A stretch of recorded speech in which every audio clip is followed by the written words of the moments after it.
What happens when a group of sick and dying aliens land on Earth in search of a new home? Hey guys, and welcome to the channel. In today's video, we will be watching a movie called District 9. So turn on the subtitles and spoilers ahead. The movie starts with a bureaucrat named Wikus van der Merwe, who works at the Department of Alien Affairs in the multinational United head office. At MNU, the workers try to engage with the aliens, also known as prawns, on behalf of humans. It turns out that in an alternate 1982, a giant extraterrestrial spaceship coasted to a halt directly over the South African city of Johannesburg. Its doors didn't open for months, and nobody could get in. After a long period of inactivity and much deliberation, the authorities decided that the best thing to do would be to physically cut their way in. As the human investigators made their way in, they found over 1 million unhealthy and aimless aliens inside. As the news of alien arrival became public, the whole world began to pressurize the South African government to do something about the aliens. So they decided to ferry the aliens to a temporary camp called District 9 that was set up just beneath the ship. But since the amount of aliens was huge, the camp soon became fenced, militarized, and then turned into a slum with harsh living conditions. Soon, the aliens made their way out of District 9 and interacted with humans, who didn't take this well. The humans who didn't like the aliens started rioting and demanding that the aliens should be sent off from Earth. They weren't happy with how they had to share their valuable human resources with aliens. For 20 years, the humans despised the aliens for making a mess out of their country. Seeing no other option, the government enforced a nationwide curfew to stop destruction and chaos.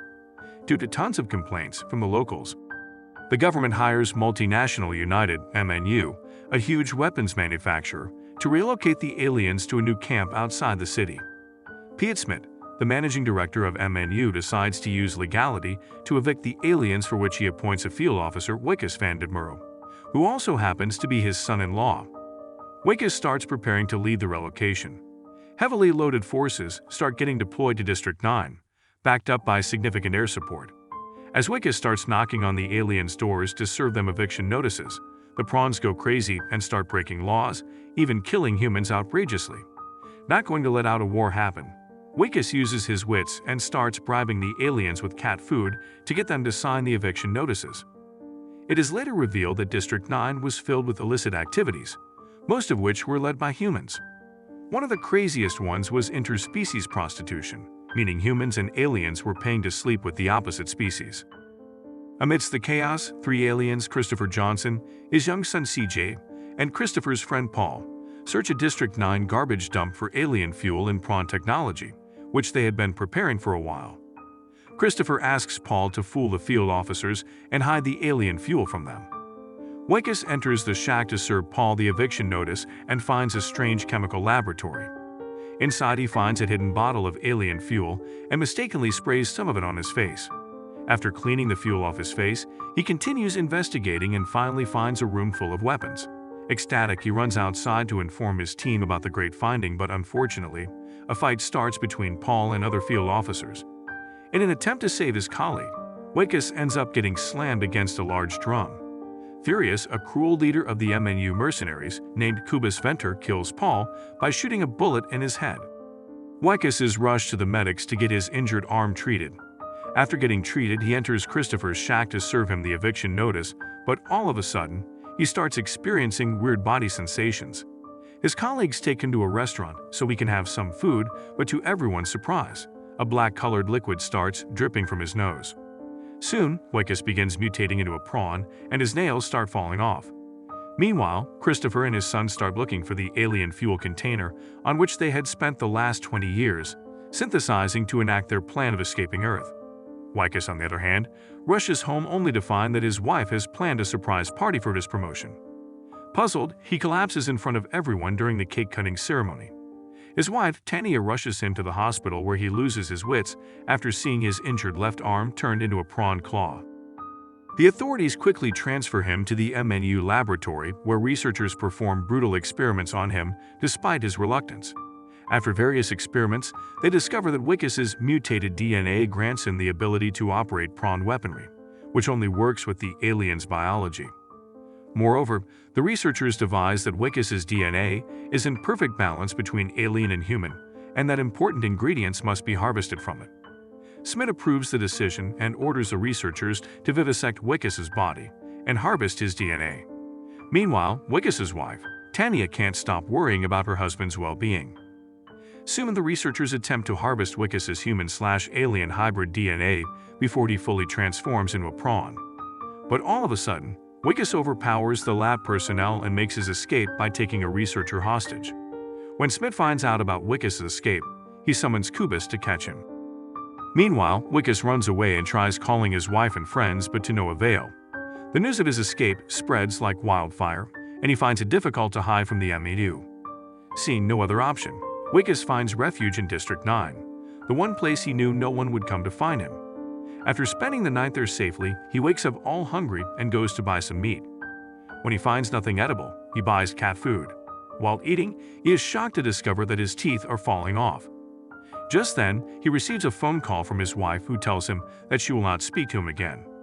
It turns out that Smith had spread a false rumor that Wickes had sexual relations with the prawns that ended up with him contracting a contagious disease and turned him into a prawn. Wickes tries to assure Tanya that the rumors are false, but just then, he notices multiple choppers approaching District 9 in his search.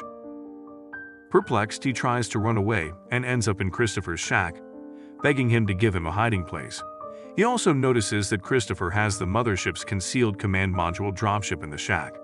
Just then, Wickes falls unconscious and Christopher dumps him underneath his slumhouse. Soon enough, Wickes wakes up and Christopher questions him about the whereabouts of the alien fuel. Wickes tells him that he confiscated the fuel container, which was later taken from him at MNU. Christopher explains to Wickes that the confiscated fuel is important to his plan of reactivating the dropship.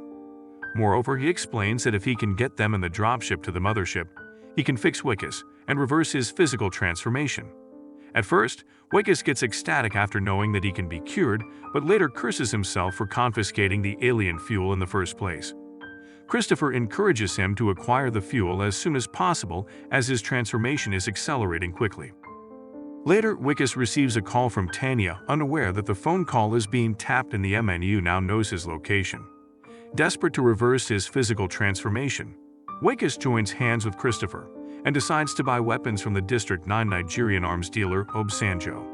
But unfortunately, Obasanjo had other intentions, and he decides to eat Wickes' alien arm because he believes it will give him alien powers. Wickes tries to defend himself, and in the ensuing struggle, he manages to retrieve an alien weapon that only his prawn claw is able to use. Wickes then acquires the needed weapons and escapes from there.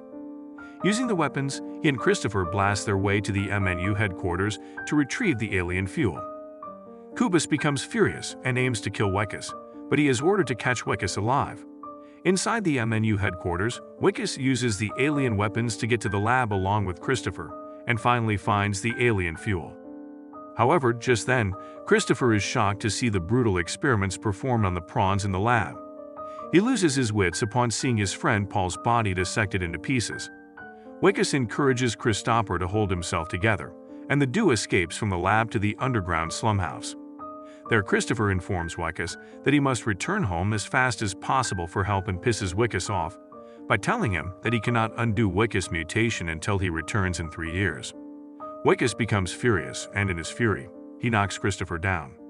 He approaches the dropship module and, with the help of CJ, attempts to fly it to the mothership himself.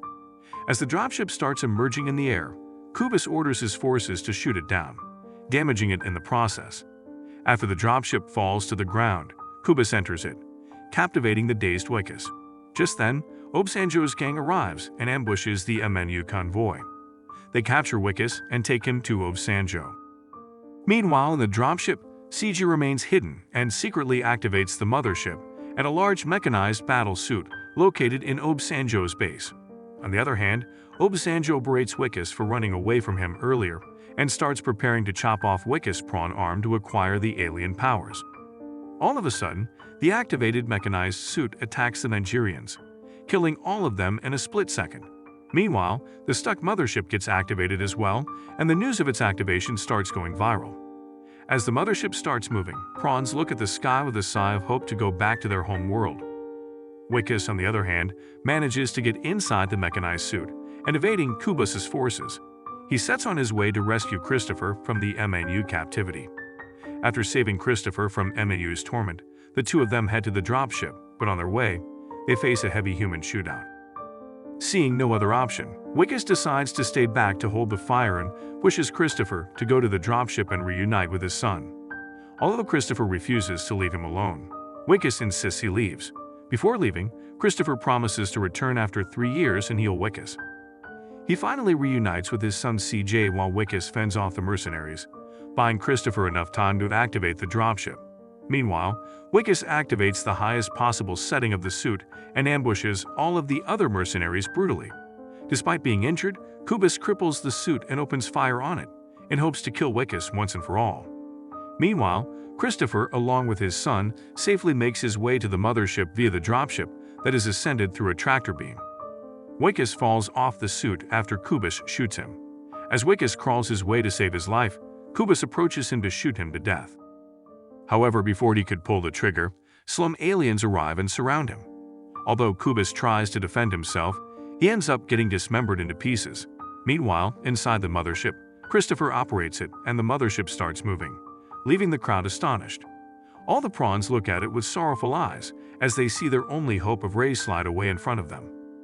Everyone is left to speculate whether or not Christopher will return to take all the remaining aliens back to their home world, or whether he will return to declare war on Earth. Wickes soon disappears and no one knows about his whereabouts. Some believe he is dead while others firmly believe that he will return back. People remember him due to the pivotal role he played in the chaos.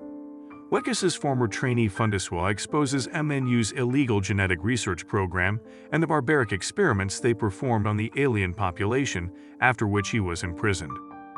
The film ends with an epilogue explaining that District 9 was demolished after the alien resettlement operation, and the aliens were transferred to the new camp, named District 10. Tanya is shown looking at a metal flower, contemplating whether or not Wickes left it for her on the doorstep. Later, we see a fully transformed Wickes crafting a flower for his wife in a junkyard. This movie has a rating of 7.9 on IMDb. The budget of this movie was around $30 million, and at the box office, it earned $210.8 million. I hope you all liked this video. If yes, then make sure to like, comment, and most importantly subscribe to the channel for more movie recaps.